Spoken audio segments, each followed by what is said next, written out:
Welcome to Chlorine Callaloo. I am Naomi Walters. We are streaming live on the Facebook and YouTube pages of Trinbago Freestyles and the Facebook pages of Move Lang, Cindy-Ann Jane, and the Center of Excellence Swimming Pool Complex. Remember to follow us, like the pages, and share the live. Make sure to share the live, eh? And now our Chlorine News Splash. We are 30 days, 10 hours, and 59 minutes away from the Tokyo 2020 Olympics. Imagine that, that's so specific. Many teams are putting Many teams are putting in their last bits of preparation while some teams are now taking shape. The United States women's water polo team has put countries on notice that they are the team to beat. They won gold at the FINA Women's Water Polo League in Greece. Hungary won silver after losing to the US in the finals 14-8. The bronze medal match, Russia came from behind to defeat Canada 10-8. The Caribbean athletes have last chance opportunities as Olympic qualification events are coming up this weekend in the region. The ChillaxCin Championships in Puerto Rico starts tomorrow and the Bahamas National starts from Thursday. Both events run until Sunday. Trinidad and Tobago and many other territories have opted out of the ChillaxCin Games in Puerto Rico as only 13 countries and 300 plus athletes are competing at this year's games. The Bahamas Nationals have attracted over 500 swimmers from 40 teams, including athletes from Venezuela, Cuba, USA, Barbados, Suriname, Cayman Islands, and Mexico. The TNT's Olympic qualifier Sherelle Thompson will compete unattached at the Bahamas Nationals in the 50-meter and 100-meter freestyle. TNT national record holder Zarek Wilson will compete in the 50, 100, and 200-meter freestyle, 50 and 100 fly, and the 50, 100, and 200 back. Wilson swims for Florida's TS Aquatics. Josiah Morales, who has donned the red, white, and black on several national teams, will compete for Florida's Performance Aquatics. He competes in the 50 and 100-meter fly and 50 and 100-meter freestyle. Wishing nothing but the best to our athletes. The US Olympic trials are over, and there's a Trini on the team. There's a Trini on the team. Trinidad and Tobago born Anthony Nesty was named as an assistant coach on the US Olympic swim team. Nesty moved to Suriname and competed for them in the 1998 Olympics in Seoul, South Korea. He was the first black male swimmer to win an Olympic gold medal. He later moved to the US and is currently head coach of the University of Florida. Wow, imagine that. All congrats to Coach Nesty. And in some local aquatic news, Michael Nelson, father of national swimmers Malik and Marquis Nelson, has passed away on Sunday. We extend our sincerest condolences to the Nelson family and to Atlantis Aquatics. On the same day, Mr. Benson Douglas also left this life. Mr. Douglas was a very active technical official who continued to support swimming long after his children stopped. Up to 2012, he had partnered with Mr. L. Mason and Mr. Wendell Lying to conduct a technical officials training session. Our deepest condolences go out to the Douglas family. And just last week, Mr. Gordon was talking about building the association's history. I hope that they really get around to doing so that swimmers could learn about Mr. Douglas and the many others who contributed to swimming. In other local news, you would have known that last week in the Lifebuoy segment, Mr. Gordon Board spoke about the need to document the history of Assat. Well, he took a step further, and today Assat also sent a call out to persons to reach out to Mr. Board to assist with the process. If you would like to join this committee, please email him at gordonboard@gmail.com.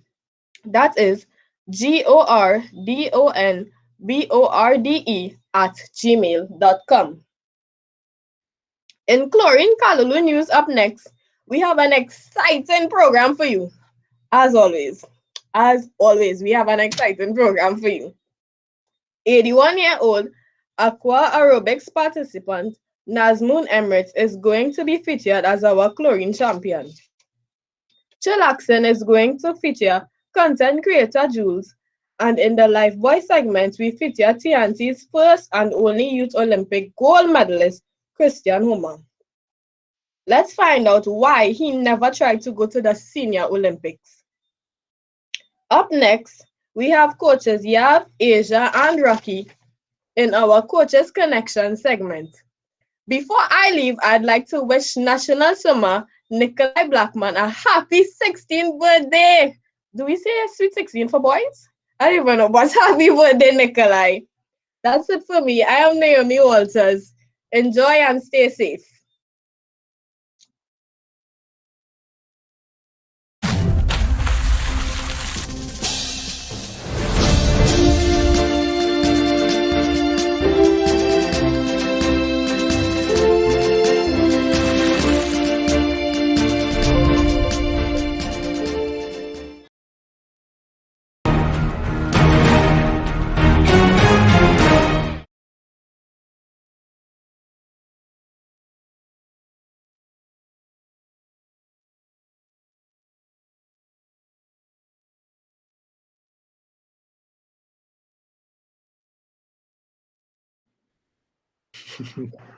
Hello there. Hello. Good evening, How everyone. are you? I'm good. A bit startled, but I'm good. How are you? All is well? Are you hearing me? You kind of singing a little. You were like,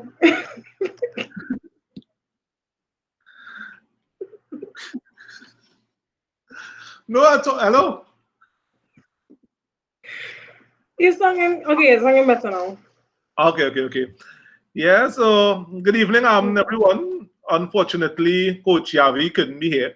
So I know we'd have had a little the little clipping would have said what we plan to discuss this evening, but unfortunately, for the coaches connection, we'll have to go in a different direction. So Asia and myself, Rocky, would be hosting this evening. I mean, we wouldn't have, as I said, the company of Yavi, Coach Yavniel. So I hope you all enjoy.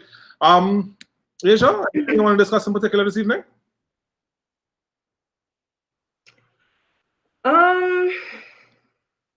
Take charge now. Go ahead. All right. I know, like, after I spoke to a couple of persons about last week's program, right? I mean, and they asked me my opinion on it. And I mean, I would have mentioned in the past that I'm a big believer. Persons who I have coached, parents who I have liaised with, and I'm a big believer of foundation. So last week's episode was right up my alley, where, I mean, I think we often, as I mentioned, the Benjamin Button sporting career, where we often try to, after the cart down before the horse, we then try to put back the reins on it. And it's very counterproductive. And to be honest, I think it's something that we often overlook foundation. And it seems very elementary that foundation is needed to get to that point where, you know what, we want to be elite. We think that we could skip the stages. I think it comes to a misunderstanding or lack of education on what causes somebody to be good in the end. I think the persons in charge often think, hey, you know what, it's just talent. Right? If they're talented, they will make it. The resources. Yeah. Right. So I mean, I was speaking to persons about it, and my take is just that, hey, you know what, I mean, growing up, I'd always loved cricket. Right. I love swimming, but I think my heart was more in cricket at the time. And I'd always watch that the stage we have reached in cricket. We don't have that, it's not, to be honest, it's not like we have the resources to say like we have the best, you know, right? I just think the culture pushes towards that, right? As adults, I mean, there's a lot of leagues with adults playing cricket. No league down here really. If you see 5, 6 masters swimmers in some of these swim meets, we've done well, right? And I really think that we have to start. And you know, like just to kind of add to like what you were saying, I think that is something that a lot of coaches, even not just in Trinidad, but like around the world, that is something that that always kind of takes place. I know, Martin, we had a workshop recently, and even in the UK, he was saying like a lot of coaches rush into like sports specific drills. True. When these athletes they don't even have the foundation. And kind of going back to what you're saying, like we often skip that, and we go to these specific drills where we kind of assume, or we want to assume, that these athletes are ready, when we actually they're not ready to perform, you know, like these drills. And it's the same thing like in the water or in the weight room or sport wise or like in strength and conditioning. So I think I honestly don't know why we do it, but I mean, I think this is where assessment, the use and the purpose of assessment comes in, and things that we might bypass, it really shows up in these things. So for example, I know with you guys, you'll have every level have an assessment where can you tread for 20 seconds? Yeah. Can you do side dive and kick? Can you do this? Can you do that before you even move on to the next level? And I think that is something that a lot of people kind of skip. They just assume that, okay, this person knows how to do something. Or for you, example, I remember you always say, even at a national level, you couldn't breathe properly in breaststroke. You know, so it's sometimes it's little things like that we kind of overlook, and it all kind of boils down to going back to the basics and making sure that we actually have a good foundation across the board, not just like in one thing. So, yeah. I think there's a lot of miseducation, and 2 things I would attribute where you just touched on miseducation and, well, influence of social media as well. Because, for example, miseducation in terms of as a swimmer growing up, I had coaches who would say, hey, don't get involved in this sport because they branded us as uncoordinated, right? And as swimmers, their belief was that, hey, stick to the swimming because you're uncoordinated. So they didn't realize that, you know what, hey, let's get you involved in other activities to get you more coordinated, right? Because swimming is not the be all and end all. Like if you look at a lot of swimmers, they're talented across the board. They can do different activities. I remember you when you came and you did the program with us the time and doing vertical jumps. And you said most of them don't know how to jump because a lot of times it's like swimmers come from environments where a lot of time they're home based, and hey, you know what, the waters where they found their niche, and we say, you know what, let's just keep them in the water instead of trying to get them to understand more. And just keep them there. And why I put on social media is I think we're getting caught up in the hype that Adam PT is doing this, Michael Andrew is doing this, and we're all over the place not understanding they are who they are, and they have went through certain things in their life that put them here now. And we look at it and try to say, okay, Adam PT does this, let me give my 9-year-old and 10-year-old this because I want them to get the hang of this before Adam PT. And we don't compare like before. All right? Yeah. And I think education of it, because like I know the other day we were speaking off of the cameras, and we were talking about, I saw something you did with some students of yours where you had them kind of create their workout based on what you were teaching them. Right? And I know you did a presentation and stuff with performance-wise now. Right? How do you see the importance of this in helping them to develop?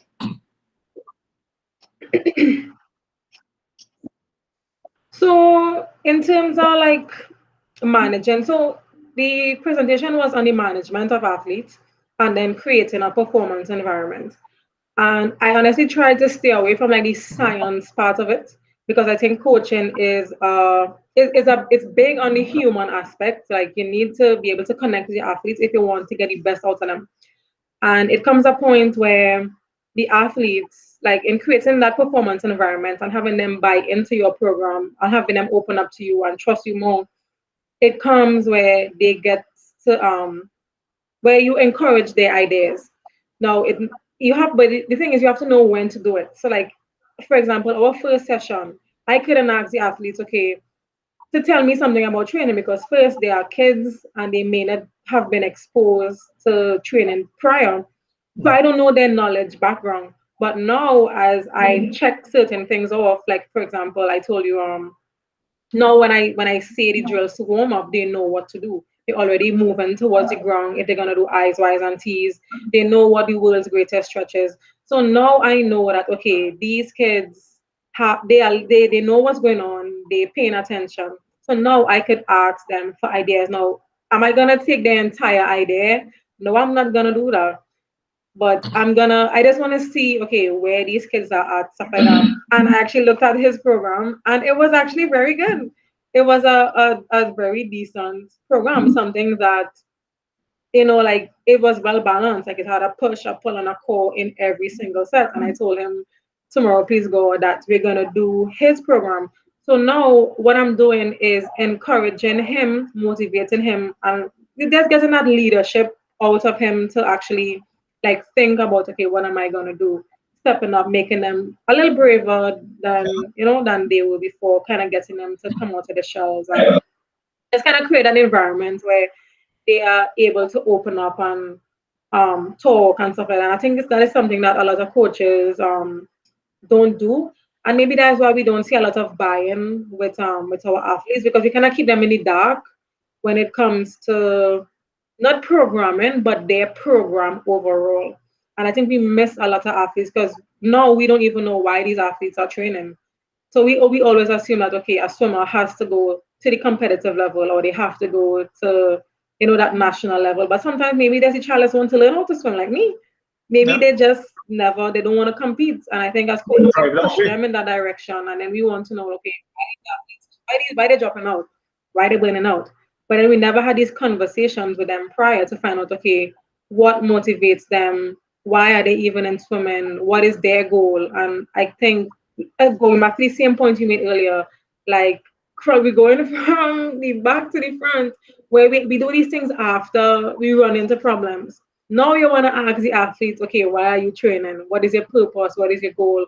When really and truly we should have done these things from the beginning, and it kind of goes back to goal setting and stuff like that. And if you do these things in the beginning, you will find out exactly from these athletes where they are, where they want to go, stuff like that. So as a coach can kind of tailor your program and to make it suit and fit the athletes rather than it coming from you and you are like tailoring it. Yeah. Around I think that makes sense. I think a point of is often crippling to the coach too, because I remember reading once that no coach is really trying to lead you astray, right? They may, in their lack of knowledge, explain sometimes something that's inaccurate, but no coach is trying to lead you astray. I think you see what you did there. I really like, because, for example, on their birthdays, what I do is the last half an hour of training I dedicate it to whoever's birthday is on the day, and they are the coach for that half hour, right? So I get to see what they like to do, what sets they like, and from that, I then get a buy-in and an understanding and a bond. And I mean, as much as I agree with what you all said last week, the lack of resources and the situational factors in Trinidad, I think that we could kind of just step back a little bit and stop trying. We realize that our system is not like the States. And there are ways that we could craft or design our craft to say, hey, you know what? I don't have the technology, but I have the desire, the passion. Let me transfer that passion into my children, my child. Let me teach them. Let me make them want to learn more, right? I love to see a child warming down and they're doing fly kicks in all different directions. Can they understand, hey, you know what? How developers feel, right? I mean, I would leave them to follow them back. But I like to see children experimenting in the water. Just so you sculling going backward. I like that. You are now understanding what I want to teach you, how to move, right? So I think we often leave it, and I mean, like these states, I know internationally, they're big on things that we often don't do down here. They do things like social kicking. I have spoken to coaches who say, oh God, wasting time, parents, wasting time. I have seen like clubs, they do social kicking for 10 minutes just to build the camaraderie, to build the bond in the club. And I think we often overlook it. Is this strengthening you or getting you faster? Yeah. No? All right, we're not doing it. Yeah. Just And you know, it the same question you asked me last week. You were sticking. Me? You're doing the same thing that Shasta was doing last week, just kind of sticking. Yeah. But it kind of goes back to the question that you it kind of goes back to the question that you asked last week, like in terms of even without resources, like if we have the correct resources, if we could make like international or top athletes. And to be honest, like you don't even need all these big equipment and all these fancy technology. Like as you rightfully said, as long as you have that passion to make a change, then you can. Because like I said, I look at a lot of strength coaches in like the Big Ten, and these are like big strength coaches, like big time. And it's not even about the program, like the reps and the sets. It's kind of the human factor, the social side of it, how they get the athletes to buy in, what they get the athletes to do. Because at the end of the day, sometimes they just use the normal push, pull, so squat, they hinge, they do RDLs, they do like very basic things. But when you look at the program, it's a top program. And like I said, it's not because of the exercises. It's because that athlete now, that coach could get these athletes to buy into their program and perform at their best. Yep. So I think it's like I like you rightly said, we need to kind of step back and kind of reevaluate what we think is success and what we assume success looks like in like if we want to have success. Because I think most people think success is like having this big facility or you have all these gadgets and you know when really and truly is not even about that. The movements are already known, right? Right, Jason? Yeah. Just get repetitive. I mean, foundation. I mean, we could stress and go into this further, but I'm watching the time, right? And I know we're supposed to be off by now, right? Well, let me hit you.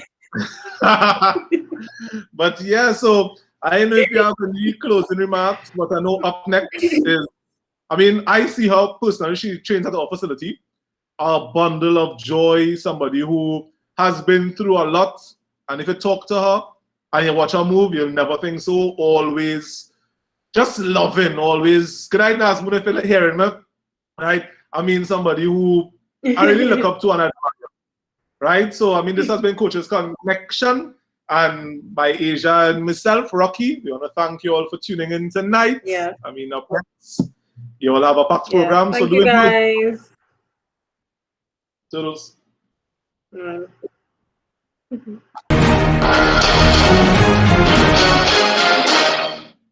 Huh? What's that?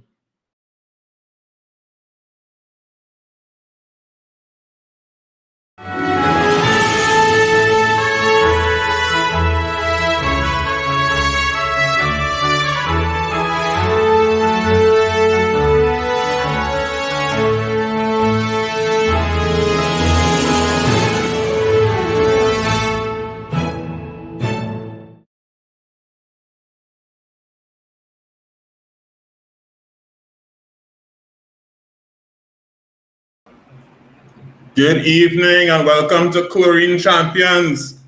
Good evening, Miss Nasmund. Like it's one of those evenings, boy. Good evening, Miss Nasmund. Can you hear me?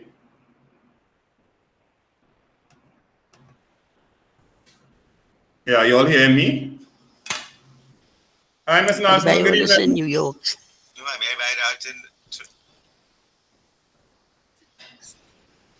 Hello, good Hi, night. Miss Nasmund. How you going?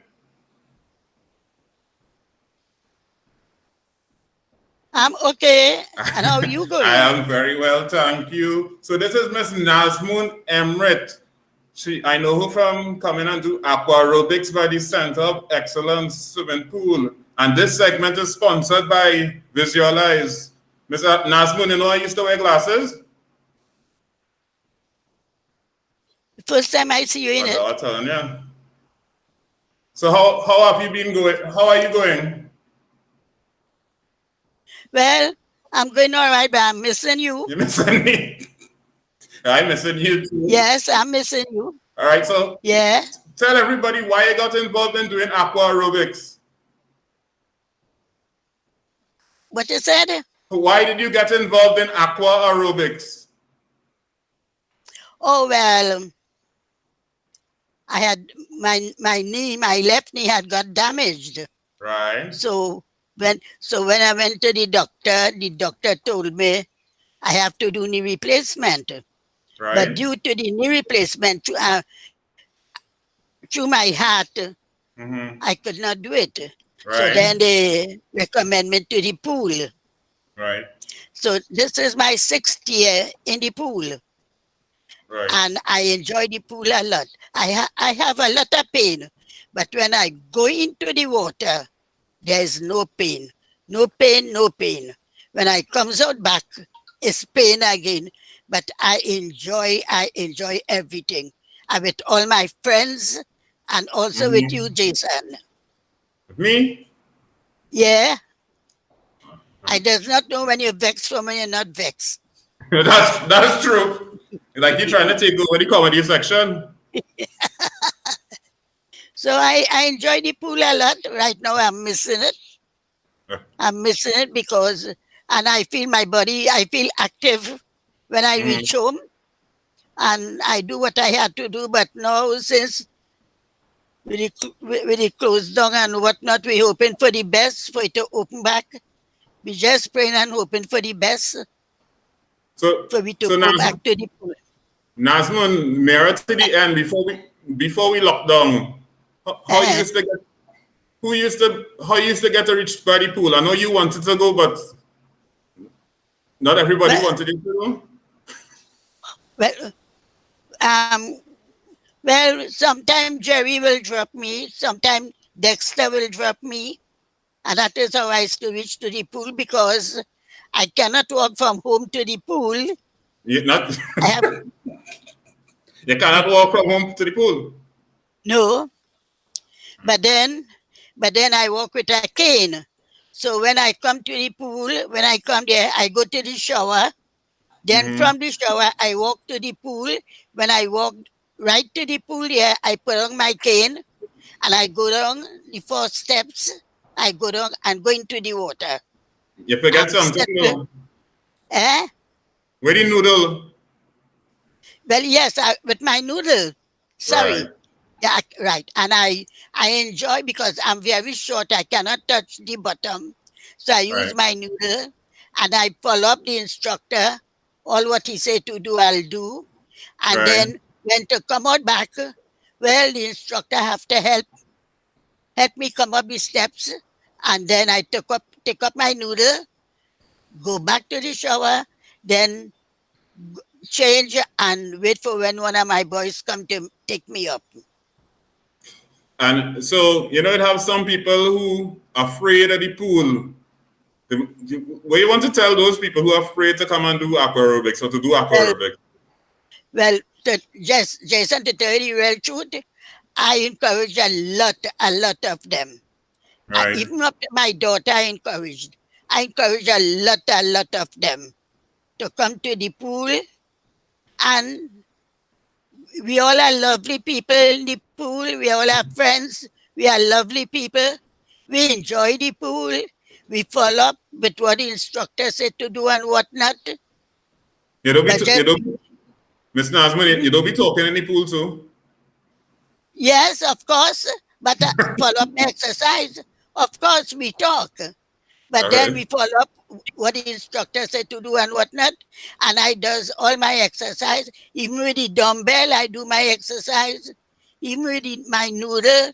Although I have to use my noodle, Then when they have any noodle exercise, I have to take another noodle to follow up with the exercise. And I enjoy all that. So this segment we on is actually sponsored by Visual Eyes. That's where I get my glasses from, Nazmoon. You want to get one like me? I have my glasses. You have your I glasses? don't want your glasses. You don't? But when you need a new one, tell me, and I will hook you up with Visual Eyes, you know. I'll get a good price here. No, well, I am a senior citizen. So if I get it free, I'll go through. You get? Well, I ain't nobody free part, but we will work on it. Nazmoon, let me find out a little bit about. Let me find out a little bit about you. What's your favorite color? My favorite color is. My favorite color is burgundy. And what's your favorite holiday? My favorite holiday? Yeah. Is every day. Yeah, I like that. Every day. When I was working, I used to know when a holiday reach. Now I'm home, I doesn't even know when a holiday reach because every day is my holiday. It coming out. Right? No, I'm laughing, that's right. What? Let me ask you a question. Okay. Where does get your clothes from? What store you just get your clothes from? You just always harass me about a store. Where does get your clothes from? You see what you put it in my head? By Rattans. You see? Very well. I just go there, I just get buy one, get one free. And just give me the free one. No, I just send you and you just go. Very well. Mr. Aswood. Yes, darling. So tell a lot of different people listening, tell anything you want to tell to Trinidad and Tobago, you tell them now. Well, anything. Okay, I'm a born Trinidadian and I love my Trinidad. Right. I love my Trinidad no matter what holiday I go away and where not. I love to be back in Trinidad. I'm a Trinidadian and I love my Trinidad. Right? Long as you follow the rules and instructions of what's going on, you're going to be a happy person. Have you been following the rules? Of course, I am. Very well. So, Nazmoon, I'd like to thank you for coming on the program. People saying how you're too sweet. There are some people in the chat, they're saying how you're too sweet, Miss Nazmoon. They say you're real sweet. But only you hate me. That's true. Very well, Miss Nazmoon. Thank you very much. And I hope you continue to keep well and I hope you continue to keep safe. And stop. Yes, don't give Roger and Jerry and them any trouble. I don't give nobody no trouble. What's wrong with you? I don't give nobody no trouble. I love my knockabout. I love my knockabout. And I want to thank to Visual Eyes for sponsoring this segment and thank Nazmoon. And Nazmoon, continue to keep safe. Thank you very much for doing this. Okay. Thanks a lot for listening to you. All right. Have a good night. Bye-bye. Thanks for the interview.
Hi. Woo! I love that song. I love that song, Jason. It's so catchy. Oh my goodness, what a beautiful interview. I mean, Miss Nazmoon said she has a noodle and then there's another noodle. Jason, you're making human noodle soup or what? Okay, maybe that wasn't so funny, but that was a nice little opening. Welcome to ChillaxCin. And for those of you who are now joining the program for the very, very first time and who have no idea who I am, I used to be sous chef Cindy-Ann. And we have done some shifting and changing. And so we've changed the program where it's a little more relaxing. To be honest, I kind of lost my chef hat and I didn't know what to do. So, no, I'm kidding. So we just this segment is called ChillaxCin because that's exactly what it is. Just this moment for everybody to grab a cup of tea, some water, with something in it, and just relax and chillax with me, Cindy-Ann. This evening I have with me a young guy. He's an ex-pupil of Trinity East, and he's also what we call a content creator. Joining me is Anthony Jules. Hi, Jules. Hi, good night. How are you? I'm doing quite fine, and you? I am good. So good to have you. I hope, let me just tell everyone to share the live, invite your friends to watch it. And we're going to get into it. Anthony, I think you may need to adjust your mic so we can hear you clearly. You're a little soft. Yeah, I'm better now? Yes, much better. Much better. Great. So tell me, Jules Entertainment, that is who that's your brand. Yes. Outside of, tell me a little bit about what Jules Entertainment means. What does that mean? So you want to hear the outside? I want to hear Choose Entertainment itself. Well, tell us first, because I know I want to hear outside of Jules Entertainment, but before we go outside, I want us to stay inside. What is? You get it. All right. Well, it's just, your normal average day of guy just making videos. I enjoy making people laugh. Okay. It's one thing I like to see when people say I make them laugh. Mm-hmm. So I try my best, to make content that will appeal to people's sense of laughter. Yeah. When people do laugh, I feel satisfied. I feel satisfied to know that I put a smile on somebody's face for the day. So the whole entertainment, no matter what it may be comedy or just general entertainment, as long as I provide it and people are like it, I'm happy with that. Okay, so it's just a broad thing. You're doing anything. And so anything. Outside of Jules Entertainment, who's Anthony Jules? Well, Anthony Jules, I consider myself to be a kind person with a passion for helping people. I like to help people in whatever way I can. And as time goes on, I would like to be able to do more of that. I would like to be a person that people can come to when it comes to like bettering themselves, no matter how it may be. In any way I can possibly do it, I would like to do it. I just want to try and contribute and make this place a better place in general, country, Trinidad and Tobago, in however way I can. Oh, that's nice. When you started, I thought it sounded as if you were about to build your dating website. Like your dating profile. Like I was like, wait, this is not, you know what I mean? You never know. It probably has somebody in the comments or if you are watching. I could probably get you right here, right now. You never know. Yeah, but not tonight. We'll do that after. You know what I mean? Not tonight.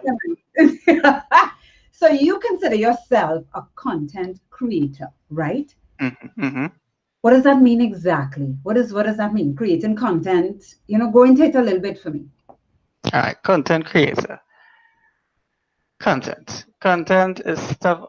How I see it is anything that somebody could look at and they consider it entertaining, educational, funny. They could learn something from it, something they could take something from. It don't necessarily have to just be ha ha ha all the time, but it could also be like, this was clever, this was good. It don't necessarily always have to be about laughter or just, like, well, enjoyment is definitely a part of it. Okay. But something, something that people could watch and say, yes, that was good. That was really good. I'll share this with a friend. I watched my mom's this. I don't want to necessarily apply to a certain like age group or a certain type of a person. I don't want to be appealing to males alone or just females or everybody. Just make content for anybody, anything. Your aunt, your grandfather, your stepmoms, your daughter, your daughter, child, nephew, aunt, niece, uncle, Okay, but what anybody. about pets? Because people passionate about their pets. You can't leave out people pets these days, Jules? I agree with that. Yeah, to give And some they do have a good attention span, but they're human sometimes, and something they're more reliable too. Right, exactly. So how long have you been doing that? Well, I've been talking to pets a while now, like a long time. Okay. But like as of recent, I'm more appeal to the humans, like maybe like about 2 years now. 2 years you started doing, and why? Why did you get into this? How did you start? All right, I was always interested. Movies is something that brought me into it. Growing up from a young age, I always enjoyed looking at movies, whether it may be comedy, action, the cinematography. Of course, I say that word wrong. the cinematics of it, everything, the effects, the visual effects, all the stuff. It always appealed to my eye. I was like, yes, boy, this is something I want to do. So where I am right now is maybe a little far from that goal, but it is progress. It is like Okay. a shortcut, a way to get there. So I always had like a interest for the superhero stuff, Marvel and DC. Oh, Love nice. those. Yes, I love those stuff. So I would like to see myself doing those things. I know it's not real, but the visual representation of me doing it, even though Well, it will never be real, I'll do it. I'm glad you just said it's not real, because we're gonna show one of your sketches now, and then we'll chat a bit about it. Okay. All right, so let's see.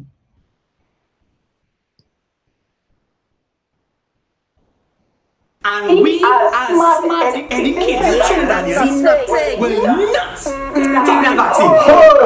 We want to know what they're putting in it. We don't know what they're doing to us. So we will not take that vaccine. We will not kill ourselves. We will not be sheep. Can I get a hoorah? Hoorah! In today's news, the Prime Minister, Dr. Keith Rowley, has announced that all citizens may participate in Carnival 2022. However, they must be fully vaccinated in order for such activities to occur. Next in line to get vaccinated, please.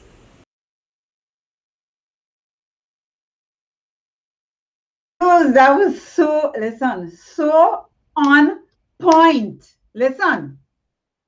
But talking about the real list of stuff, we know. I mean, are you a twin, a triplet, a quadruplet? Are those all your brothers, really? No. Yeah. Yes. Who tell you that? Oh yes. I'm sorry. What I want to know, so something like this, let me know beginning, like how do you conceptualize your videos, and then how do you bring it to life? Like very briefly and as succinct as you can, just tell me the process.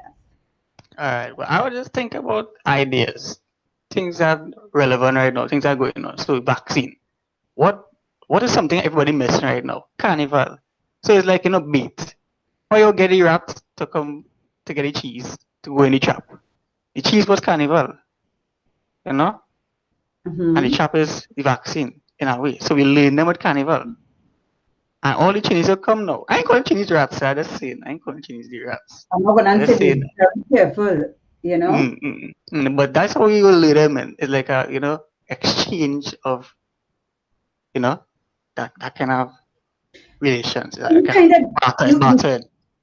You did any research, or it's just in your mind you kind of, okay, this is the culture, this is what is going to happen anyway, and then you come to and you put this together? I just think about it just so and put it together. It's what people like. Everybody like carnival. How else to get them to take the vaccine? I like it. If you don't want, Yeah, because I mean it's funny, but there's an underlying message. You know what I mean? Which we cannot ignore. So you also do very powerful stuff too. I looked at, you have a short called Breaking Point that I was very lucky and privileged to see. Thank you. Tell me about Breaking Point, and for people who don't know about it, just tell us briefly. Breaking Point is a short you did about to bring awareness to suicide, correct? Correct. So tell me, why did you choose suicide, and why the name Breaking Point? Well, suicide is, to me, I find it's a kind of underlooked problem, especially in the Caribbean. Like, just as of recent, people have committed suicide over things that people might see as not a reason to, but we never know what people are going through. So that's where Breaking Point come in. Sometimes, people could take a certain amount of stress or like disappointment or just things in general life, and they reach that point where they can't take it anymore and they'll just break. So the character in the show was portrayed by me. A lot of things just happened in that matter of one day, and it got him, and he broke and gave up and said what he did, which was commit suicide. And this is a real thing. It is a real thing. It A is. lot of people experience these things, but some of us may remain stronger than others and continue going, but some of us just can't take it. Yeah. The thing is, some of us have the strength and to probably just our tolerance is different or not. Some people are blessed and lucky to have a very strong support system. And some people are they just don't know who to turn to, So I think we will put the link to that short in this chat so that people can look at it. And because you have a very powerful message at the end of that short, which I think people need to also hear. You know what I mean? I agree. Yeah, it was really well done. So tell me, dogs or cats? Cats. Trinidad or Tobago? Tobago. Everyone feels this. You're supposed to say, what do you mean, both? That's the answer. Not both. Come both. on, man. If you ask anybody in Trinidad where they rather be riding up between Trinidad and Tobago, they're going to say Tobago. You can't make a generalized statement like that, Anthony. I definitely can. And let me tell you what you're going to do now, because you seem a little fired up. So I want you to take us out in song. I'm going to choose us a word, and I want you to take us out in some sort of like a little extempo something. You know what I mean? So we're going to use vaccination. Give me something with vaccination. Kind of encourage people to get vaccine or whichever. Long with the boy. Long with the boy. No vaccine. Do vaccine. Vaccine. Yeah. Right. I'll try. I'm going to give you 2 lines. You want me to start here? It's not good. Oh, I give her vaccine. I really hope she takes she vaccine. Am I hear you? Santi Manite. I'm encouraging everybody to take the vaccine. Some of us are even dying in our teens. We want to continue living in Trinidad. We want to see Carnival and get on real bad. Keep slowly giving us a message to abide with. If we don't follow, we'll end up in the pit. And I'm telling you, I'm spitting some lyrics here. Support me. I'm going to take the vaccine somewhere there. Humanity. Oh my gosh. Jules, that was so good. That was so good. So before we tell people where they can find you, how they can support you, let them know so that people can do just that. All right. You can find me on Instagram, on Facebook. You can find me on Facebook at Jules Entertainment.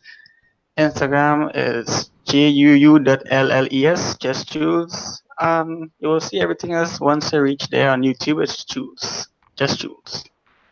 Okay, good. Well, thank you for joining us. We're going to end with one of your sketches again, the one that you did with COVID. And I just want to remind everyone to please stay safe, social distance. Let's try and do our part in curbing this whole virus. I agree. Yeah. Stay safe. And coming up next is our Lifebuoy. Once we look at Jules in action again. Back to Jules.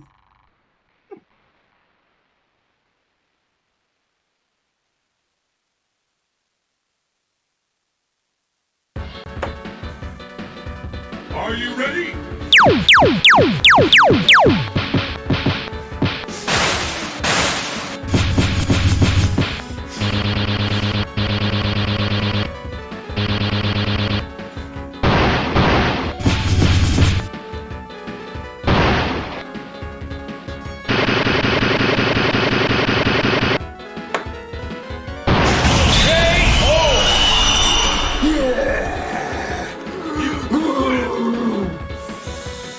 And the battle continues.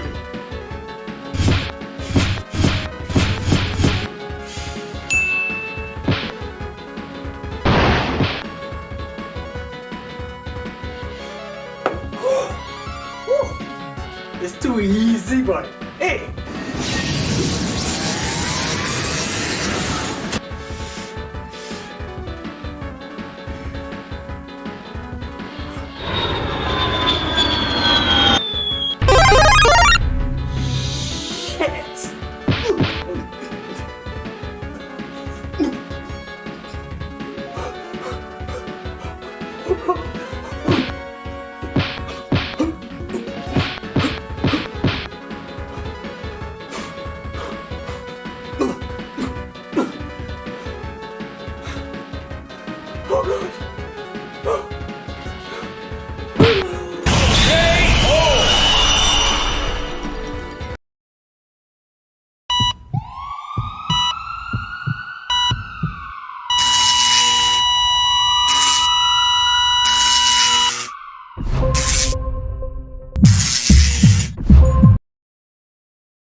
Good evening and welcome back. Oh, welcome back. I was always telling myself welcome back. I don't know what's going on. But this is a section we call the Lifebuoy, Saving Aquatics. One guest at a time. We'd like to thank Anthony, Jules, and Cindy for ChillaxCin with us. And on this segment, we have Mr. Christian Homer. Welcome him back to Chlorine Callaloo. Good evening, Christian. Hey, good night, Jason. Are you hearing me? Yes, loud and clear. All right, man. So this is Christian Homer, Trinidad and Tobago's first Youth Olympic gold medalist. He did it back in 2010. I mean, we have a lot of things to go through in your resume, but as we go along, we'll talk some more. Sure. So the topic tonight is why. What's the topic again? Oh, why I never pursued the Summer Olympics, right? We're talking about TNT, unrealized potential. So Christian, tell me, right now you're a coach at Petron Barracudas. Why did you decide to get involved into coaching? So when I returned to Trinidad and Tobago, December 2015, I honestly had no intention of going into coaching. During my swim career, I always joked with a couple of my swim friends that, you know, we spent so much time around the pool. When we finished our swim careers, we wouldn't really want to spend more time again there. So I came back in 2015, as I said, and then I got employed, thankfully, middle of 2016. And then I decided to take a hiatus in the middle of 2017 from that job. And it just so happened that same day, the president of Petron Barracudas Swim Club, he called me up and basically offered me the position of head coach at that club. And the reason I took the hiatus from my job was to go back to school, basically. And the hours of doing the coaching at Petron Barracudas gave me the flexibility to go to school plus do the coaching. So I ended up taking him up on the offer and been there for the last 4 years now. It's been great. It's been a great journey. Even though I always said I didn't want to go back into coaching, now I can't really see myself as not doing it because I really enjoy it a lot. So yeah. What you enjoy most about the coaching? kids, the interaction with the kids. I have a great group of kids at the club. You know, every day something different with them. And I think the main thing what I enjoy too is helping them achieve their goals, because I've been on the path that they are on. So I kind of know some shortcuts, some good shortcuts that I could help them cut some I don't want to say unnecessary things out, but I can help them progress a little faster, having been on that same journey that they're on. I'm also in the position to give them, you know, advice from a swimmer's perspective, having been one. And yeah, just the main thing I enjoy from my day-to-day is the interactions with the parents and the kids. You know, it's always something different sets. Somebody might react differently to something on a specific day and make us laugh. It's really that I enjoy, and obviously now that we aren't training, that's something that I really miss from my days a lot. You know, I miss the kids and the interaction. All right. So you know with your kids and thing now, when did you start to swim, or not start to swim? When did you get involved in competitive swimming? Probably when I was about 7 or 8, with St. Michael's Stingrays. At that time, it was coached by Mr. Linky. And afterwards was then, I believe, Terry and Evelyn, and then Uncle Edmund. Yeah, and then went on to swim. Sorry? Anel wasn't there at the time too? Robert? Oh yeah, forgot about that. But was that Stingray? I can't remember, but I swam on that and Robert for a little bit as well. True. Yeah, it's been such a long time. Don't worry. I think that was I can't remember. I think it was piranhas. I guess it would have been piranhas at first. Right. So tell me, I mean, Stingray was something when it started, you didn't really have much swimming in South at the point in time. How was it to be a part of that? Because I mean, at a group of time, there are a lot of names I could have called: Christian, Cadell, Ryan Reeves, Sherelle Thompson, Kimberly John Williams. They had a full suite of swimmers there. Yeah, I mean, Southern Pride might sound funny, but it's true. We took a lot of pride in you know, being one of the premier clubs in not only the South but in the country. When you look at the national teams at that time, a lot of the swimmers were coming from Stingray Swim Club, you know, and even in the Southern clubs too. So it was a really fun time in my life. Some of my lifelong friends, you know, were from that time and from that club. You know, Ryan, Cadell, Khadijah, all these people, we still keep in contact. We still, you know, make sure we're all good. So those were some really fond. I have some very fond memories from that time. And I mean, there's something special about grinding day to day to achieve a specific goal that others around you have that same goal. You know, it really creates a really dynamic and competitive environment, but in a healthy way, because we were so close. We had such good friendships, and we understood why we were all doing what we were doing. I think Stingray Swim Club at that time too, just the community, the club itself was very cohesive. You know, the parents were very supportive. There was a real big feeling of togetherness with that club. So I think that's part of the reason why it was so successful as well. A little harder question. How do you feel about Stingray now? Is it still a club now? I don't think so. Sorry?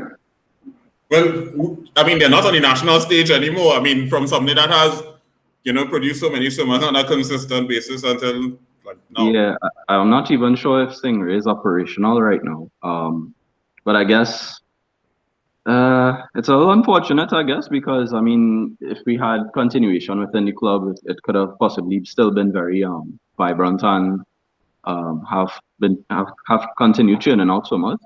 But I know that you know, some of us in my era, my time, we left, we went abroad to pursue our careers, swimming careers, and our academic careers further.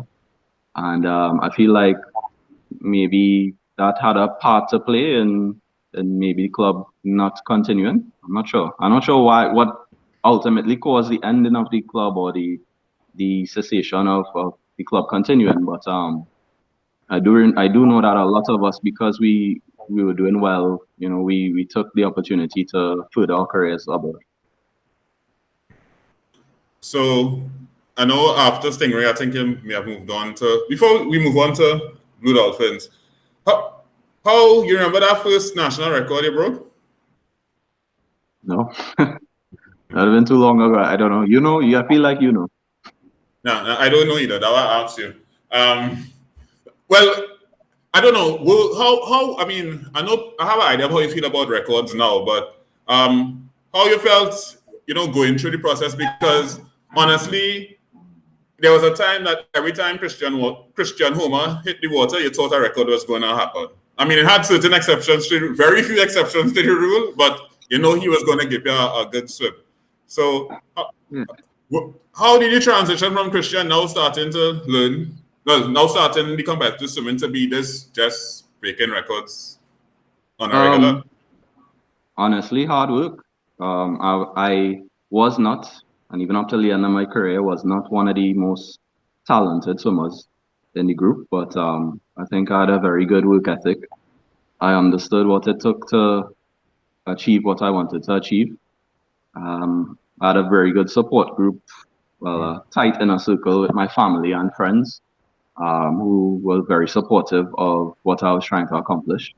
And I think I was just very mature at a young age. I knew that every time I came to the pool was an opportunity to improve. I took all those opportunities seriously. I did all my trial and exercises, injury prevention exercises. I ate right. I was on top of my schoolwork, so I didn't have to miss any sessions. I made sure I got enough rest. I think I was just on top of the ball in as many aspects of the sport that I could have been at that time. And I just put in the work that was necessary to accomplish what I did. And let me see, probably the only record you probably may not have broken is probably a 200 breast. Actually, I had the curve, the 200 breast record. You did 200 breast curve, well, not national? No, I'm not sure if I had the national one. I know I broke the 200 breaststroke at curve at one point. I'll say pass through. You had a sample of like almost every record you had. I think I had records in every stroke at some point. So I know after the Stingray experience, I mean, you moved up to Blue Dolphins. Yeah, so that was great because got to train under Uncle Edmond Bouchette, really amazing coach, knows his stuff, a lot of experience in the sport. Also got to interact with a couple more swimmers from up north. It was tough though because some days Uncle Edmond would come down to South to St. Michael's Pool, and other days we would have to go up to town. So some days may involve morning training at Blue Dolphins Pool, St. Mary's Pool. So we would have to get up at like 4 to make training for 5. Well, maybe get up at like 3:30 to make training for 4:30 up there. Train from maybe 4:30 to maybe 6:30, something like that. Fly down the highway to get to school, spend the whole day in school, and then you have your second session in the evening, which sometimes would either be at St. Michael's Pool in South or back up to St. Mary's in Port of Spain. So it was tough in terms of the logistics with transport sometimes, with the distance. I mean, that time the traffic was really bad. It still is, but you would spend a lot of time on the road. So I guess time management played a crucial part in being successful at that point in my career. There was no time to waste, basically. I was doing my homework during lunchtime, during the breaks, so that because I know time I reach home in the evening, sometimes it's late and it's just to eat something and maybe stretch and go to bed. So it was a really good, really nice period at time. Training at Blue Dolphins, made a lot of friends, performed really well with Uncle Edmond. But playing it back in my head now, it was tough on my parents as well, just having to, and all the parents, again, kudos to the parents because they came together and we would carpool sometimes, take the strain off of individual parents going up all at once. So kudos to all these swim parents back then who had to deal with that. So you had the Blue Dolphins experience. You spoke about Uncle Edmond who would have assisted in your development. So, but then you end up leaving Trinidad. Is it that?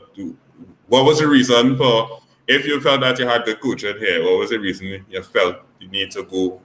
You went to, is Plymouth Leander, how pronounce it right? Plymouth Leander Swim Club at Plymouth College. So basically, when I was about, I can't remember now, maybe 14. I think I left when I was 15.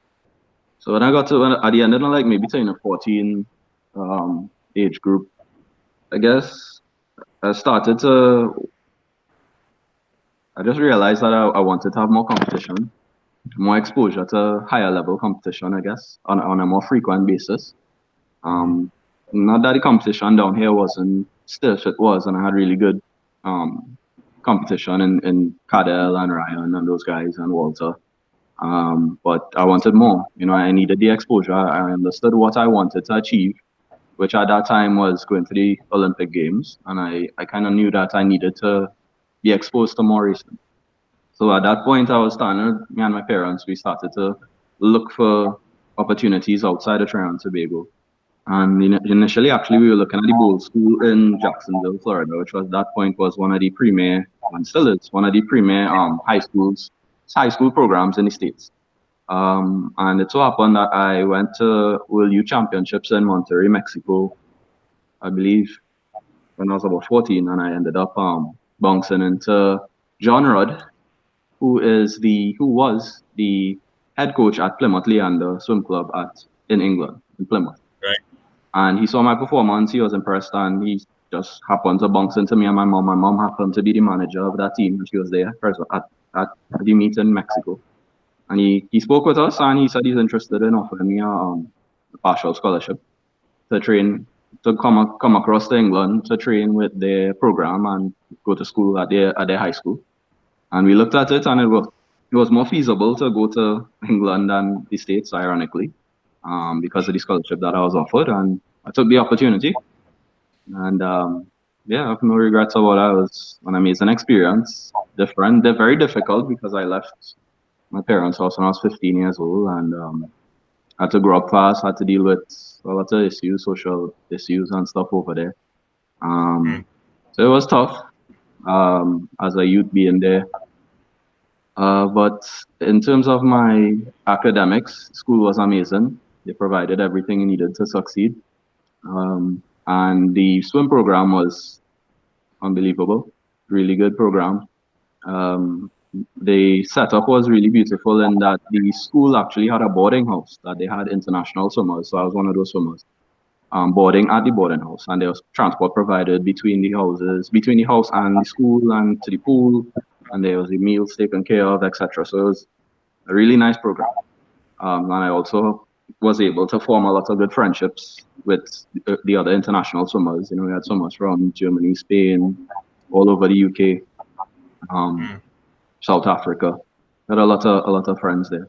So even though it was tough being away from home, from parents, family, friends, etc., I still had that goal at the front of my mind, and I knew that this was the next step that I wanted to take to put myself in a position where I was training at I would say a more advanced level, because I'm way more competition on a daily basis. I mean, these guys were faster than me actually. So it was actually the first time I was in an environment where on a day-to-day basis I was actually getting my butt kicked, and it was great. That's what I needed. I needed to continue to be motivated to push, and not so from an internal perspective, but from an external perspective, from having the competition, physical competition from others, and racing those guys on a day-to-day basis. Also being at England, at Plymouth College, and at Plymouth Leander Swim Club, I was afforded the opportunity to go to a lot of meets in Europe, high-level meets to open meets, which we have very limited opportunities down here in Trinidad and Tobago to do, because the main competitions at the age group level are Curve and CC whereas when I was in England, almost let's say every 4 months we were flying out somewhere in Europe doing an open meet and racing. I was 15 racing 20-year-olds, 25-year-olds, so I think that experience was invaluable in my career. It really helped me to mature in the sport a little faster than some, I would say. just having that experience with racing at that level with those kind of high caliber athletes on a day-to-day basis. So that's fine. We know that would happen. So so when you was when you were at Plymouth, right? When we said since you were here, you know, you had the goal of going to that was the Senior Olympics. We're not even talking about Youth Olympics, really, correct? Yeah, of course, exactly. I don't even think Youth Olympics was a thing at that point when I left. Yeah, because it was the inaugural one that we went to. So you were trained. I mean, were you now in Trinidad? When you were in Trinidad and Tobago, you were doing almost every event. Well, almost every event. Is it that when you reached up there, was it similar, or is it that you started to cut down on the events that you had to do? No, when I went to England, I was still doing the same events, same event listing. The only time that I actually specialized per se was when Youth Olympics came around. And I found out about Youth Olympics, which would have probably been maybe the beginning of 2009, because Youth Olympics was summer 2010. And we got the summons for the meet and everything, got excited about it. And I saw the times, the standards that needed to be made, and it just so happened that they had the 50s in each stroke. And I believe at that, in the initial stages, we were told that the fastest FINA, we were told that they were only taking one male and one female. And they were taking the persons with the fastest FINA points. So FINA points are basically, after the world record in an event, the further away from the world record you are, the less points you get. So the faster you swim that you have, the more points you get. And it's easier to swim closer to the world record in the shorter races, if that makes sense. So you could get more FINA points in the shorter races. So we realized that, and that's why I mainly looked at the 50-meter backstroke to qualify. So even though I knew that was an Olympic event, or it wasn't really an event that I was quote-unquote thinking of specializing in or anything, it just so happened that was the one that I had the best shot in qualifying for the meet. And that's why I kind of tailored when we went to all those external meets in Europe that I was telling you all about. That's why I would focus on that race to try to achieve the qualifying time. And I ended up hitting the qualifying time after about 4 or 5 meets. It took me a while because the qualifying time was fast. And I made the time at the beginning of 2010 in Zurich, in Switzerland. And so I kind of punched my ticket to Youth Olympics, sort of. Yeah. Well, you got there. Yeah. Right. So Youth Olympics. When you went to Youth Olympics, you still thought, I mean, I ain't talking about the medal as yet. When Youth Olympics was done, you still thought you were going to go to the Senior Olympics? Yeah, for sure. After I won the Youth, I mean, I knew that obviously there are no 50s in the Olympics. Currently, they're actually thinking about introducing them at some point in the future, possibly. But at that time, there was no 50s at the Olympics. But yeah, I mean, definitely the goal at that point, I was probably 17. The goal at that point was still to go to the Senior Olympics. Still had that drive and fire in me to go all the way, go the distance. Because that was my dream since I was about, since I started competitive swimming since I was 8. I remember telling my parents that I want to go to the Olympic Games, Senior Olympic Games at some point and represent Trinidad and Tobago.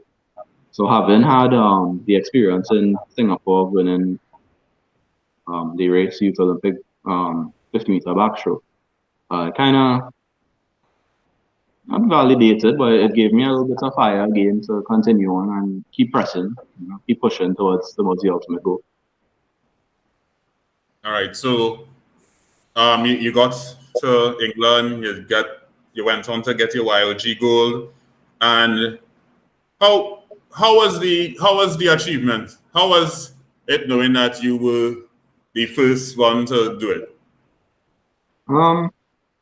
Honestly, it didn't really matter too much to me that I was the first.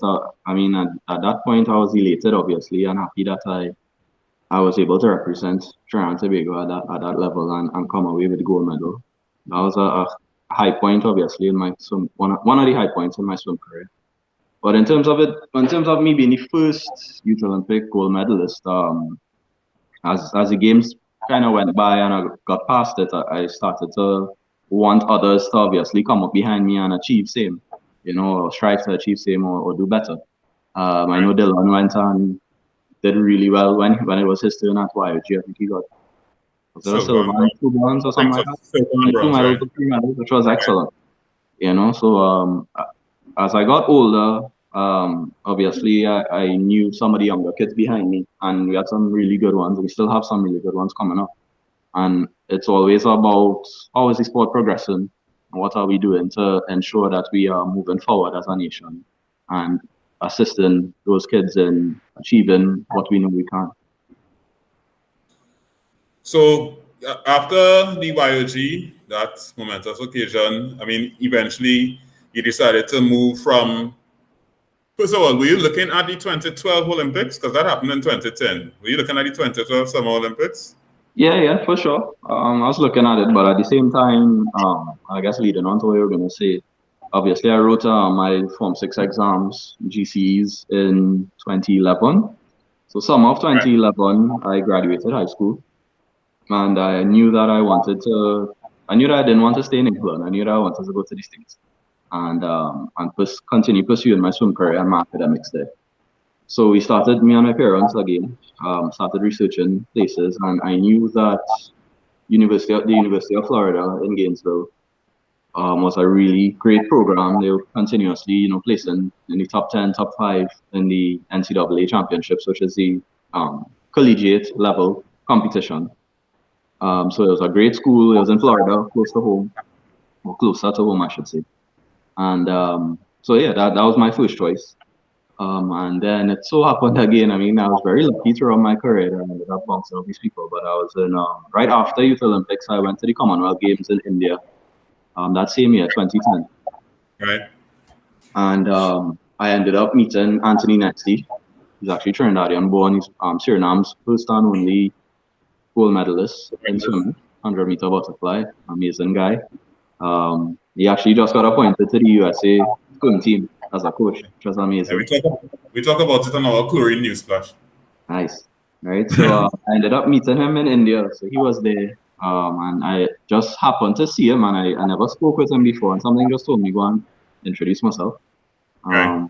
So I went and we had a nice little chat in the canteen, just really brief.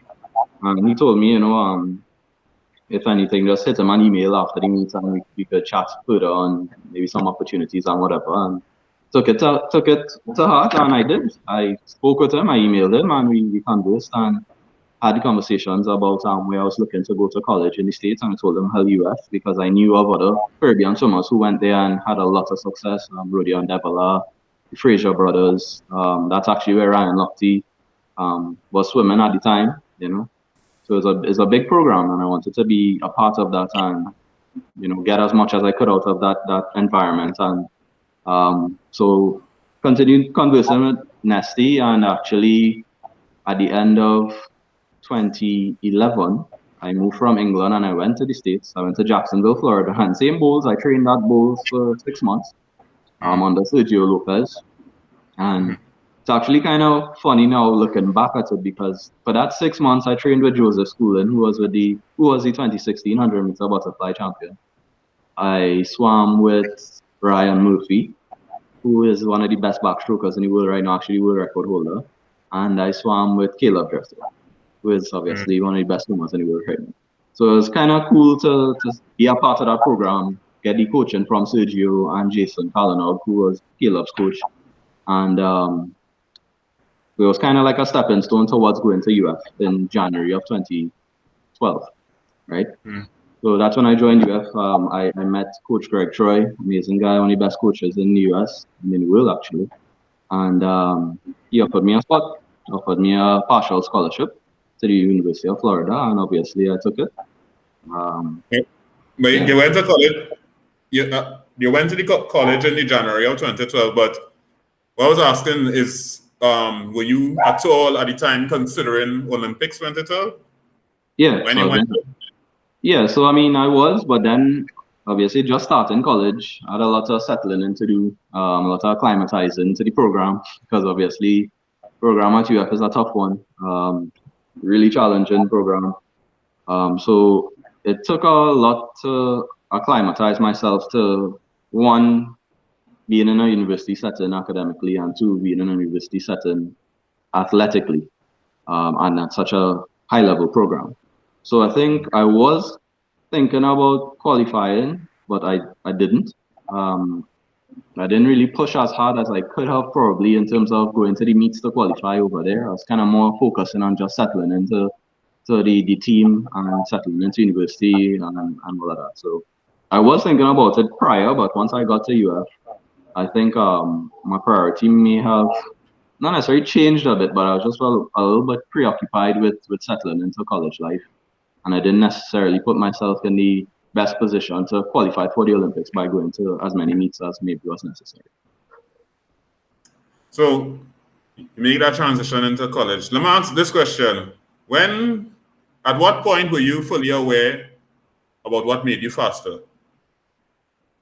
What made me faster? Yeah.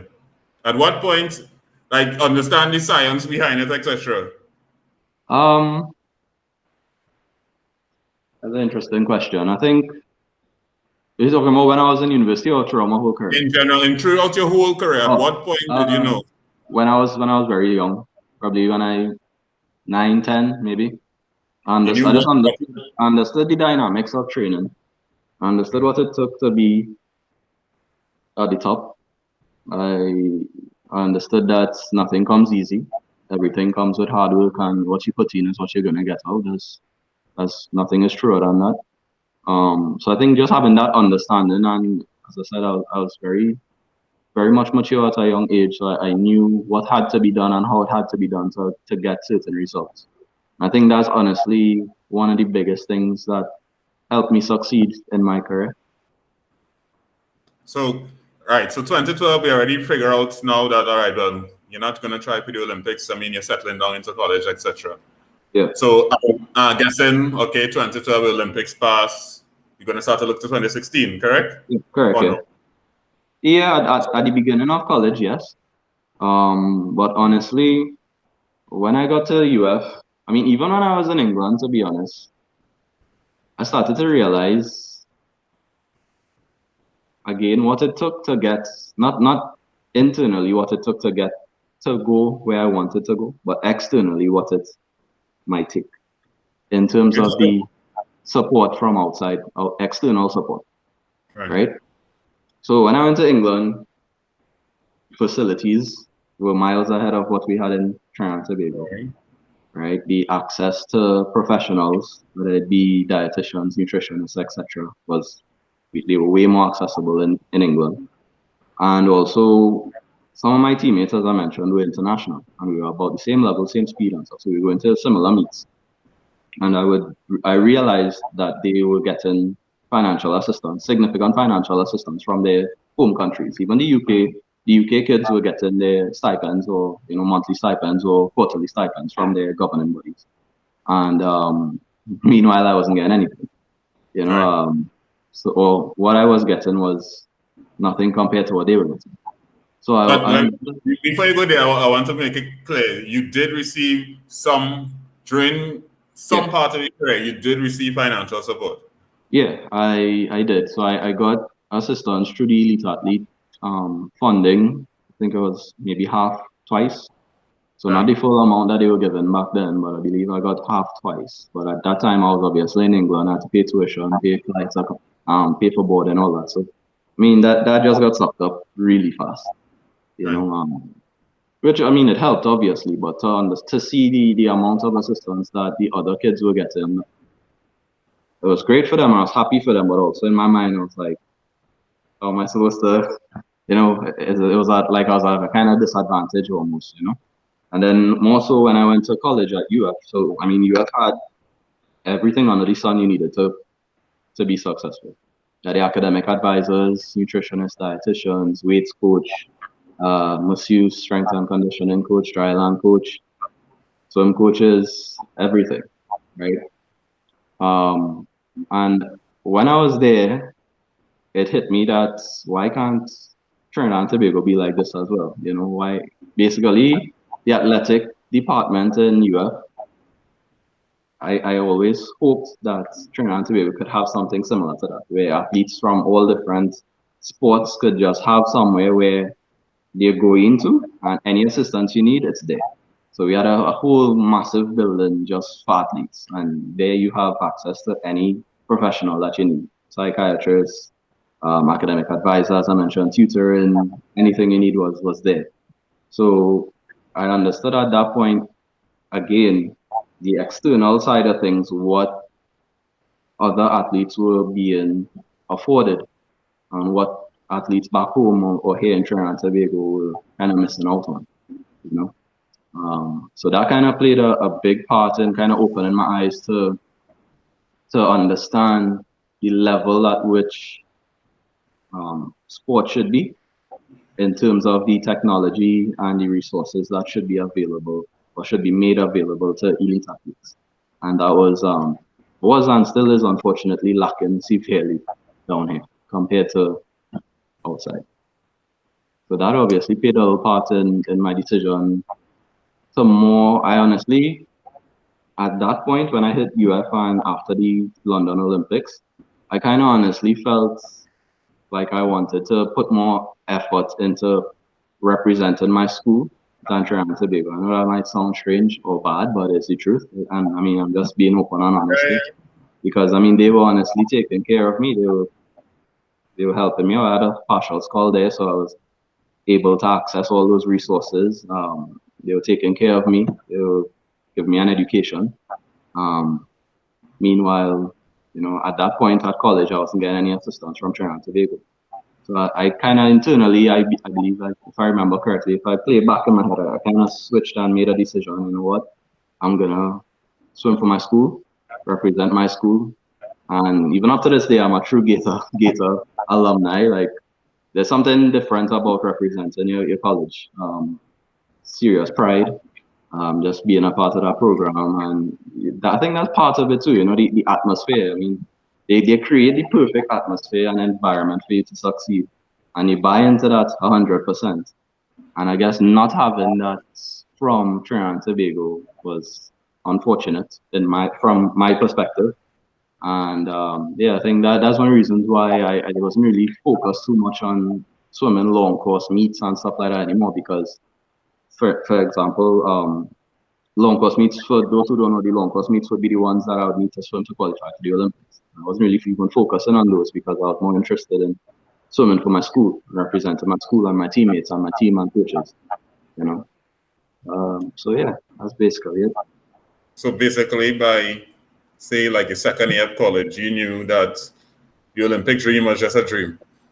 Yeah, I think I made peace with that in my head, because obviously it was a long journey, from being that 8-year-old, 9-year-old kid to get into college. I mean, that's like a 10-year span basically. So I understood the sacrifices that were made for me to get to that point. And it honestly took me a little while to make peace with that in my head and understand and be okay with that decision, because I knew that I'd be letting down a lot of people. But you know, I came home one time from college, I believe, as you said, it was my second year, and I explained it to my parents, and obviously they would have to know. You know, they were supportive. They understood, because I mean, at the end of the day, they were the ones struggling as well financially, to get me to where I needed to be. I know you mentioned to you, me as well, that parts of the things that you thought about is the fact that you had 2 siblings as well. Yeah, well, of course. I mean, obviously, I was not on a full scholarship in England, and I was not on a full scholarship in Europe.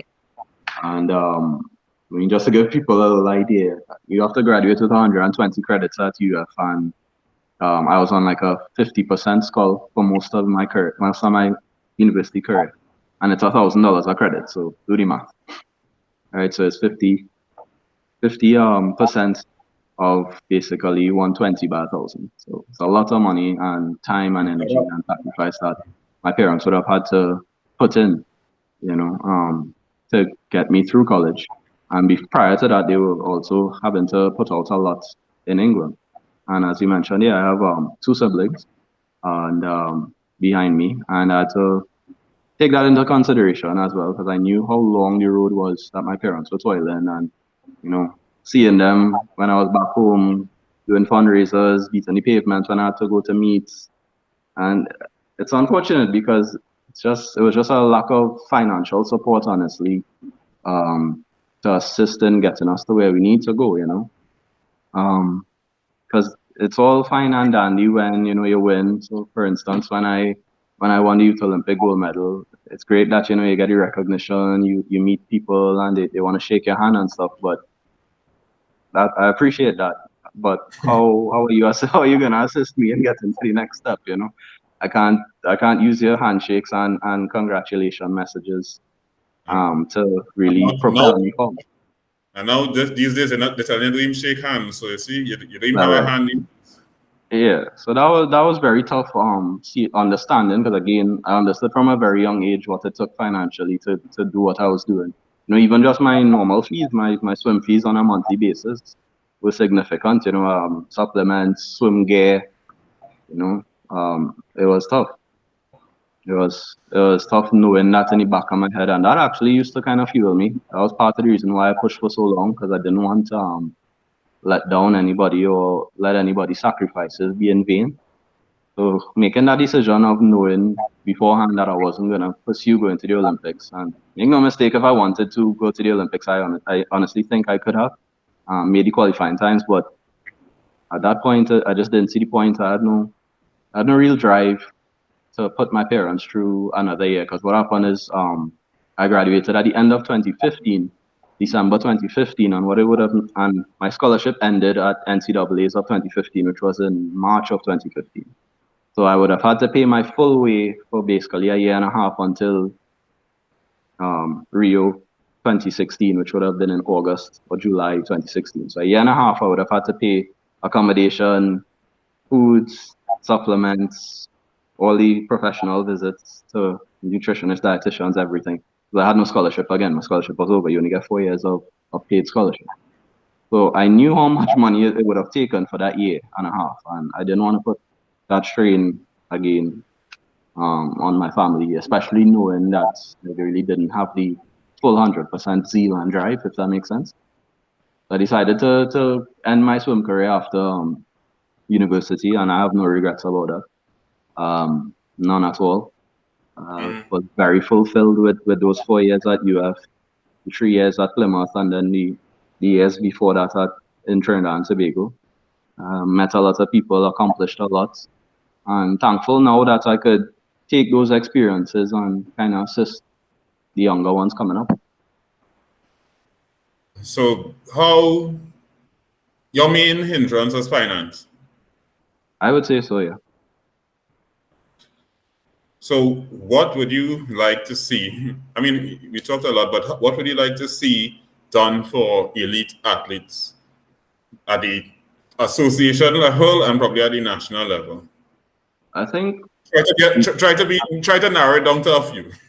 Yeah, well, the main thing in my opinion is our culture towards sport or elite athlete sports. Elite athletes in Trinidad and Tobago sucks, to say the least. We don't treat our athletes right. We don't give them nearly enough assistance that they need, because I know what it takes. I've lived it. A lot of us have lived it in the States or around the world, knowing what it takes financially to get things done. And we don't get nearly the amount of assistance that we need from the government. So that's one, the financial assistance. As I said, unfortunately, you all would know in the papers, we saw a really good guy. We lost a really good one last week, and Jason Wickham from triathlon. Like, same thing. Like, I mean, this guy has been pushing so hard with triathlon, and he's to the point now where there weren't things in place for him, you know, to continue down here. So he's gone. He's migrated. All right, good. I want you to be specific, because when they said, I just want to say that he migrated. It's not that he's gone. Yeah. No, he migrated. Sorry. Yeah, migrated. Sorry, go on now is a serious thing. He migrated. So I think the main thing, as I mentioned, was just the level of support needed for elite athletes. Because I also remember, I think at one point, to access the elite athlete funds, you needed to be in the top 40 in the world. You don't just wake up and be top 40 in the world, right? Okay. So how are you assisting me in even getting to that point? Like, it takes a lot of financial aid to get to that point. So you need to have stepping stones to if you're saying, okay, to get the maximum amount of elite athlete funding, you need to be top 40, fine, but help me get to that level, you know? Another thing that we're lacking down is programs. Our national team only trains, like, I don't know, maybe for like a month or a couple of weeks before somebody meets, first and CC meets, which it's unfortunate because you don't really get the kind of gelling that you would get if these teams were training on a regular basis, you know. So I think we need like a top-down change of how we do things, how we approach sports, in terms of assisting the athletes or the elite athletes to get to where they want, because it does take a lot. And I don't know if the persons in charge truly understand how much it takes and what kind of level of financial support is necessary to, you know, be the next Olympian or whatnot. Yeah. So if you're now tuning in, this is Christian Hooper. Oh God, look at the time. This is the Lifebuoy segment. Christian was our first youth Olympic gold medalist back in 2010, and in around 13, you made the decision that, you know, this Olympics thing can't make the finances, etc. What? I'm gonna ask you a question, because it's not like, I mean, we get funding from time to time from the government, etc. Is it that, because sometimes we would spend money on Carifta, spend money on ChillaxCin, and they are very limited resources. I mean, are you saying that if we have limited resources, more should be diverted to elite athletes? Not necessarily, because I mean you need to develop, right? You need those developmental needs. So I think just in general, more money needs to be allocated to sports, not only in swimming, but all sport. We need more money allocated to sport. I don't think, well, I think to the culture, you mentioned culture, and I don't want to put it on the government alone, because, I mean... No, it's not. Is those of us who don't go to swim meets or any sporting events to support by buying a ticket, it's the corporate sponsors as well, and you're right, I don't think we have a culture that, you know, this is probably the third time I'm saying it for this season. In other countries, you know, athletes are treated like superheroes, right? This is a serious question. How do we change the culture? Honestly, don't know that. That's the $1 million. Honestly, really the $1 million question. We have to, I don't know, form some sort of incentives. I think what we need to do too is again have more programs, right? So we have the primary school meets, we have the secondary school meets and stuff. I think we need more than that. So I know some schools have swim programs, but maybe we make those more robust. So maybe we target the primary schoolers, the secondary schoolers in a more robust way. Maybe we also do community outreach. So actually utilize those community pools that we have properly, with proper programs, with proper coaches who could do some talent scouting there. And by that way, you will make the pool bigger in terms of the amount of swimmers. And hopefully through that, you'll have more swimmers, more people being involved, more parents, and hopefully more sponsors would come along with that. Because it is a challenge. I mean, honestly, maybe the beginning of this year was it the beginning of this year I was on your program? I think last time I was on your program, I got a call from, I'm not gonna name with it, but another top athlete in her sport. I'm not gonna name sport either. She's the top person in her sport. She's going through the same thing it's a she. She's going through the same thing that I'm going through right now. Oh, what I was going through, sorry. Lack of funding. Hello? Hello? Seeing you disappear. You disappear a little bit there. Right. Back. So she told me she's going through the same thing that I was going through, lack of funding and lack of support.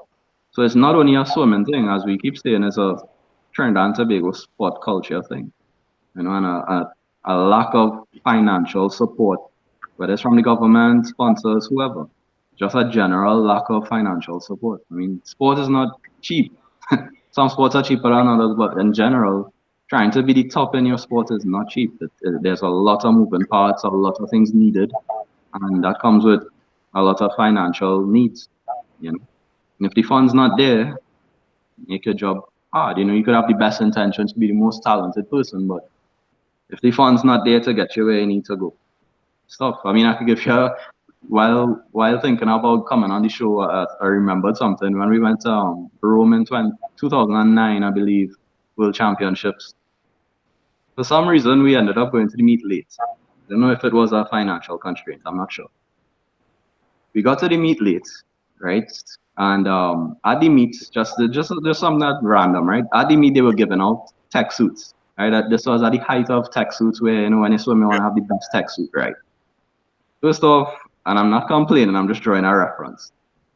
In our bag, and thankfully we got stuff, and I'm grateful that we did. In our bag that we got from our sponsor, which was Adidas at that time, we had an Adidas suit.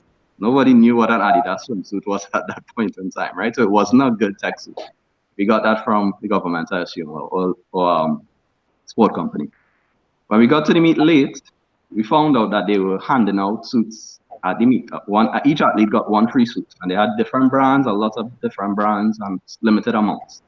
So we found out when we got there that obviously everyone who got there before us, because they came to acclimatize and get prepped properly and stuff, they obviously took all the best suits. So obviously when we got to get our suits, we got the dregs, basically.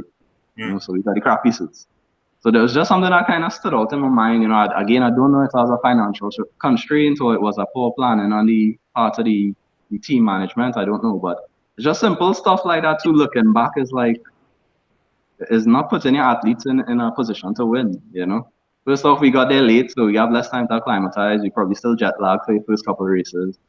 And then we found out not every meet you used to get a suit, but we found out at this meet it's often again a suit. And because we reached late, we get not the best suits, you know. So it kind of just reminded me. A few weeks ago, we asked a question. We had Chantal Rossi, and we asked a question: is poor administration killing our sport? So I guess the answer is yes. Definitely. Oh yeah, definitely. No doubt about it. I mean, we need more programs. We need more innovation. We need more creativity. Need new blood. Yeah. We need a lot of different things. Well, Christian, if I'm watching the show now and I'm a young athlete, my parents have average means, how you want me to continue to make? You're depressing me. How to go forward? Yeah. And I mean, I knew that coming into the show this evening. I knew that this topic would come up, and I think by me giving my story and my experience, I'm kind of helping persons understand exactly what you're in for. If you're saying you want to do the ultimate and strive for the Olympics, that's excellent. And as a coach, that's what I'm here for. I'm here to assist you to get there. But you have to understand as a parent and as an athlete to some extent that you are facing some significant challenges.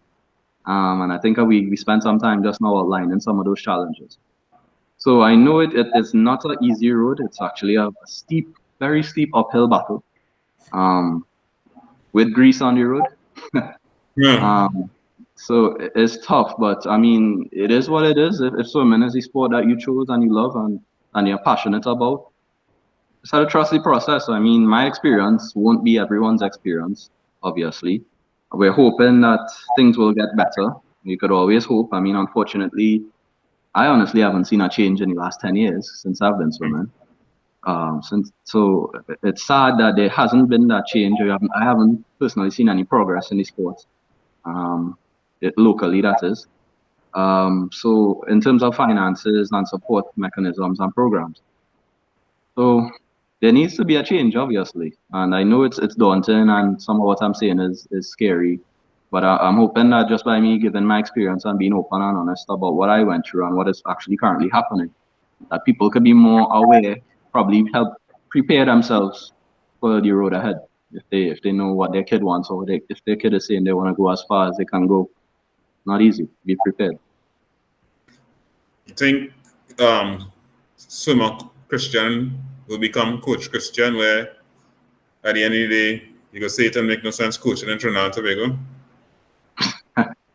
I'm hoping that doesn't happen, obviously. I mean, personally, I love all my kids that I interact with at the Touchstone Barracuda Swim Club. So I want to, as far as possible, continue to be a part of their career and assist them in achieving what they say they want to achieve. But at the same token, you know, it's where the opportunities are. Once there's an opportunity to improve or go forward in my career, because I mean I'm a young professional at the same time. I have a young family, and you also have to look at the economics of the country. You know, we're not looking too sharp right now. Things are looking tough, and we have a very hard road ahead of us coming out of COVID. When we do start to come out, so I have to do what's best for myself and my family first. But as far as possible, obviously, I would want to see the best for my kids, my charges as well. So, Christian, you think that's enough for tonight? It's up to you. I don't have anywhere to go. I home. It's up to you. I don't know if anybody's still not seeing the. Yeah, actually, we still have people still hanging around, man. We have 3 different platforms there, so we still have some people. It's 9:46, so I think we should we can always bring it back some other time. Yeah. What final message you want to leave with Trinidad and Tobago? A final positive, uplifting message. On the positive side, okay. I would encourage people while they're home, more so home now, to try and stay as fit as possible. And then when we open back up, to give sport a chance. If you haven't been involved in sport, try a hand, get your kids involved. It does make a huge difference in their development. There are a lot of opportunities, maybe not locally currently, but abroad, that can boost your kids' resume, boost their careers, both academically and athletically. So yeah, I think that's the most positive thing I could think of right now. Do you think, I mean, you and your bubble, as in Petroton Barracudas, do you think this country has the coaching talent to take swimmers to the next level? The coaching talent? Most definitely. No doubt about that at all. Actually, I'm involved with a couple really good coaches, some abroad, some here. All local guys, all Trinidadian, Trinbagonians. And we have great ideas. And we want to make a change. We want to do things differently. So we're trying to put things in place. Obviously, we will need assistance in doing that at some point, financially and otherwise. But there's no doubt in my mind that we could get it done from a coaching level with the amount of experienced coaches we have here.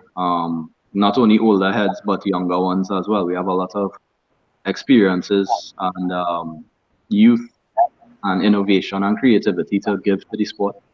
And we just need that opportunity and platform to do so. So it goes back to, again, creating the programs for us to really shine and do what we can to improve the state of swimming in Trinidad. Cool. So that was Mr. Christian Homer, the segment we call the Lifebuoy. Christian was our first Youth Olympic gold medalist. Finances didn't get him to the Senior Olympics, but he's still coaching and trying to hopefully help our next young one or young ones, at least guide them along the path to, to be a less. We say the road was greasy and was steep. It had nails at the bottom too. Yeah, and any deterrent you could think of was on your road. There are a lot of barriers. But I mean, if you're mentally strong enough, you have that inner support system, you can go pretty far. And so I want to thank his parents, Charmaine and Paul Homer, who always there, always supported. I don't know how they do it, but they did it. Yeah, I mean, I honestly don't know how they did it. I mean, being a parent now too, I mean, you have your love for your child and you do anything for them, but to the extent that they went was way above and beyond. I mean, I'll never be able to repay them for the kind of support that they afforded me and the sacrifices that they made. So thanks to them, and I mean, kudos to all the swim parents out there, all the sporting parents who know the struggles. It really takes a different kind of energy and a different level of support and love and passion to do that, to be a parent in sport. Yeah, we thought about forming a GoFundMe to pay them back. No, I never thought of that. All right. All right, I'd like to thank Christian and Asia and Rocky. I'd like to thank Miss Nazmoon with that lovely interview earlier. And we had Jules and Cindy who were just chillaxing. So thank you very much for tuning in.